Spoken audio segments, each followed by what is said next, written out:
Morning बच्चों। Good morning sir. आज हम करते हैं कक्षा 5 की हिंदी का पाठ 12 हार नहीं होती। ठीक है, यह एक कविता है और इसके जो रचयिता है वो है सोहनलाल द्विवेदी जी। ठीक है, कई बुक्स के अंदर इनका जो राइटर का नाम है, जो इनके लेखक हैं, उनका नाम हरिवंश राय बच्चन दिया होता है, जो कि गलत है। ठीक है, इस कविता के जो मूल रचयिता है वो हरिवंश राय बच्चन ना होकर सोहनलाल द्विवेदी जी हैं। ठीक है, तो शुरू करते हैं। जो यह कविता है, हमारी बुक का नाम है झिलमिल। ठीक है, और कविता का नाम है हार नहीं होती। ठीक है, इस कविता में कवि ने बताया है कि जो लोग अपने उद्देश्यों को पूरा करने की निरंतर कोशिश करते हैं, ठीक है, उनकी कोशिश कभी बेकार नहीं होती। ठीक है, अगर हम कोई भी काम करते रहें, हार न माने, तो एक न एक दिन वो काम अवश्य सफल होगा। कविता शुरू करते हैं। लहरों से डरकर नौका पार नहीं होती, कोशिश करने वालों की हार नहीं होती।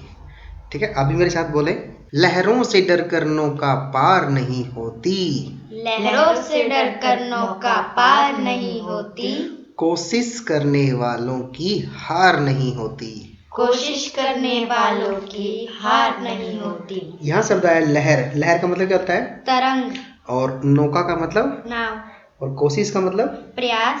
और हार का मतलब पराजय। हाँ, तो कवि क्या कहता है इसमें? कहता है कि कवि के नाव में बैठा व्यक्ति यदि नदी में उठ रही लहरों को देखकर डर जाएगा। किसको देखकर? लहरों को। तो उसकी जो नाव है कभी भी नदी को पार नहीं कर पाएगी। नदी पार करने के लिए लहरों का खौफ उसे अपने मन से निकालना होगा, तभी वह किनारा पा सकेगा। तो इसका मतलब क्या है? जो लोग अपने उद्देश्यों को पाने के लिए निरंतर प्रयास करते हैं, उन्हें अपने उद्देश्य में कभी पराजय की प्राप्ति नहीं होती। ठीक है, कवि मनुष्य को उदाहरण के माध्यम से समझाता हुआ कहता है। क्या कहता है? नन्ही चींटी जब दाना लेकर चलती है। कौन चलती है? नन्ही चींटी। नन्ही चींटी जब दाना लेकर चलती है, चढ़ती दीवारों पर 100 बार फिसलती है। मन का विश्वास रगों में साहस भरता है, चढ़कर गिरना, गिर कर चढ़ना न अखरता है। आखिर उसकी मेहनत बेकार नहीं होती और कोशिश करने वालों की कभी हार नहीं होती। वो क्या कहता है? नन्ही का मतलब क्या होता है? छोटी सी। और फिसलना, रिपटना। और रग क्या होता है? नस। साहस क्या होता है? उत्साह। अखरना, बुरा लगना। बुरा लगना। और मेहनत का मतलब क्या है? परिश्रम। ठीक है, और बेकार व्यर्थ। ठीक है, तो उसमें नन्ही चींटी का उदाहरण देकर कवि क्या कहता है कि छोटी सी चींटी अन्न का छोटा सा दाना लेकर अपने मुंह में दबाकर दीवारों पर चढ़ने लगती है। ऐसा करने पर उसे अनेक बार उस ऊंची दीवार पर से फिसलकर नीचे गिर जाना पड़ता है, और गिरने के बावजूद उसके मन में सफलता पाने का विश्वास उसकी रगों में साहस भर देता है कि नहीं, मुझे तो चढ़ना ही है, कितना भी वजन हो, कितनी बार भी मैं गिरूं। लेकिन इसलिए वह बार बार गिरकर भी अपने मन में अपने गिरने का बुरा नहीं मानती, यानी कि अपनी हार वो नहीं मानती, अपितु वह ऊपर की ओर चढ़ने की कोशिश करती रहती है। और अंत में क्या होता है? अंत में वह ऊपर चढ़ ही जाती है। इसी प्रकार आखिरकार उसकी मेहनत सफल हो जाती है। हम कह सकते हैं कि जो व्यक्ति अपने उद्देश्य को प्राप्त करने के लिए निरंतर प्रयास करता है, वह अपने उद्देश्य को प्राप्त करके ही रहता है। समझ आया? Yes sir. हाँ, इसके अंदर कवि क्या कहना चाहता है कि यदि हम किसी भी मुसीबत को देखकर, ठीक है, पीछे हट जाएं, तो हम कभी भी सफल नहीं हो सकते। अगर हम कभी असफल हो भी जाएं, अगर हमारी पराजय हो, तो हमें उसका बुरा नहीं मानना चाहिए। हमें बार बार प्रयत्न करने चाहिए और एक ना एक दिन हम उसमें सफल अवश्य हो जाएंगे। और कवि हमें चींटी का उदाहरण देकर यह समझाता है। ठीक है, अब इसमें कुछ प्रश्न बनते हैं, उन प्रश्नों के उत्तर आप हमें देंगे। किस से डरकर नौका पार नहीं होती? लहरों से डरकर नौका पार नहीं होती। Very good. 100 बार फिसलने का क्या अर्थ है? अनेक बार फिसलना। हाँ, 100 बार यानी कि पूरा 100 तो नहीं होता ना, कोई क्या पता 20 बार गिरे, क्या पता 100 बार गिरे, क्या पता 200 बार गिरे। ठीक है, तो 100 बार फिसलने का यहाँ पे अर्थ है अनेक बार फिसलना या गिरना। रगों में साहस कौन भरता है? मन का विश्वास रगों में साहस भरता है। हाँ, मन का विश्वास रगों में साहस भरता है। और चौथा प्रश्न बन सकता है, किसकी कभी हार नहीं होती? कोशिश करने वालों की कभी हार नहीं होती। हाँ, कोशिश करने वालों की कभी हार नहीं होती। अच्छा, हार का विलोम शब्द क्या बनेगा फिर? जीत।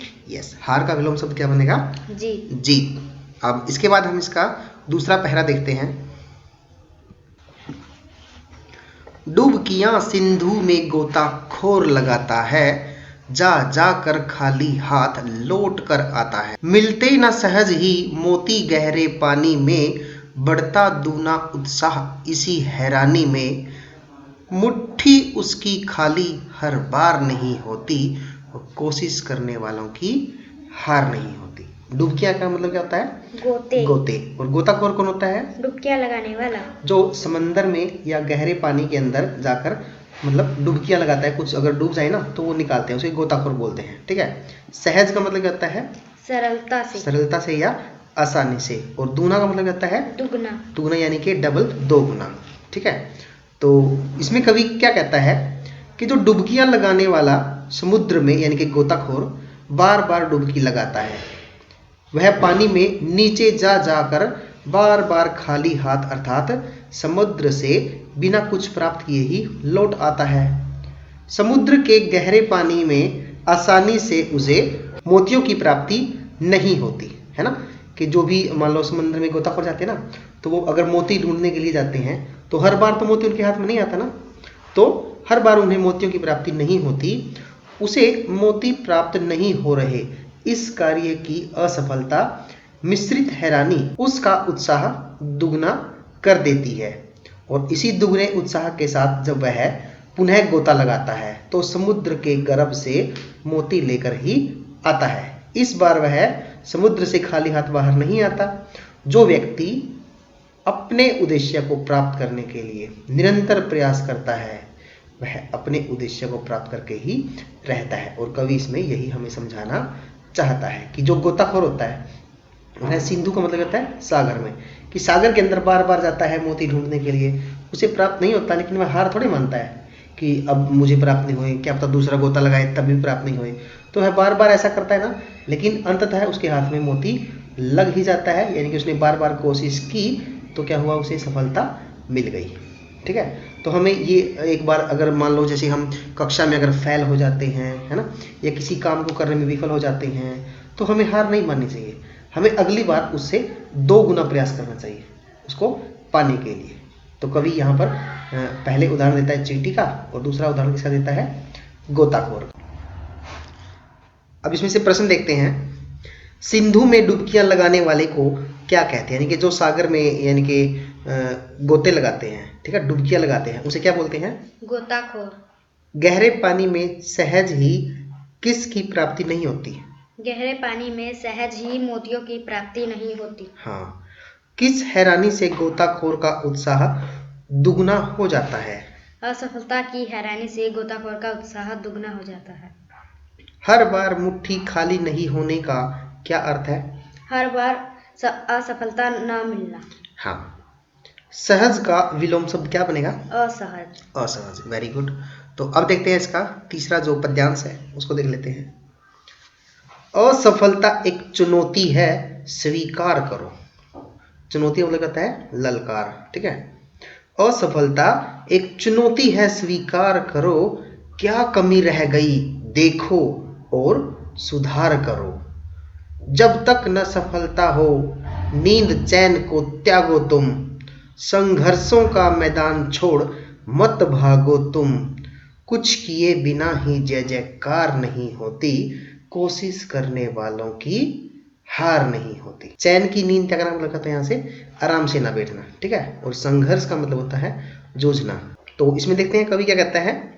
कवि कहता है कि जब हमें किसी कार्य में सफलता ना मिले तो मिलने वाली असफलता को हमें किसी शत्रु की ललकार की भांति स्वीकार करना चाहिए। उस समय हमें देखना चाहिए कि हमारे प्रयास में क्या कमी रह गई। ये नहीं कि बस हार हो गई तो कोई बात नहीं, अगली बार ऐसे ही बैठ गए, नहीं, हमें देखना है कि हमारे अंदर कमी क्या रह गई, क्या ऐसा प्रयास था जो हमारा बाकी रह गया जिससे हमें हार का सामना करना पड़ा। और फिर क्या करना चाहिए, हमें अपने प्रयास में सुधार करना चाहिए। ठीक है, अगर कोई कमी रह गई है कि यहाँ कमी थी तो हमें उसे सुधारना चाहिए। और फिर क्या करना चाहिए, यही नहीं, जब तक हम उस कार्य में सफल ना हो जाएं, हमें सफलता प्राप्त ना हो जाए, तब तक हमें सुख और आराम को त्याग देना चाहिए। हमें कभी भी अपने संघर्ष का मार्ग छोड़कर भागना नहीं चाहिए। जब तक हम कुछ करेंगे नहीं तब तक हमें सफलता प्राप्त नहीं होगी, और असफल रहने तक कोई हमारी जय जयकार भी नहीं करेगा। जो व्यक्ति अपने उद्देश्य को पूर्ण करने के लिए निरंतर प्रयास करता है वह अपने उद्देश्य को प्राप्त करके ही रहता है। ये इस कविता का भाव था। ठीक है, समझ आया? Yes sir. अब हम करते हैं इसके कुछ प्रश्न बनते हैं इसमें से। असफलता को हमें किसकी तरह स्वीकार करना चाहिए? असफलता को हम एक चुनौती की भांति स्वीकार करना चाहिए। हमें कब तक अपने चैन की नींद त्याग देनी चाहिए? सफलता मिलने तक। कुछ किए बिना क्या नहीं होती? कुछ किए बिना जय जयकार नहीं होती। तो ये कविता हमारी यहीं समाप्त होती है। अगले वीडियो में हम इसके प्रश्न उत्तर के साथ मिलेंगे। तब तक के लिए बाय बाय।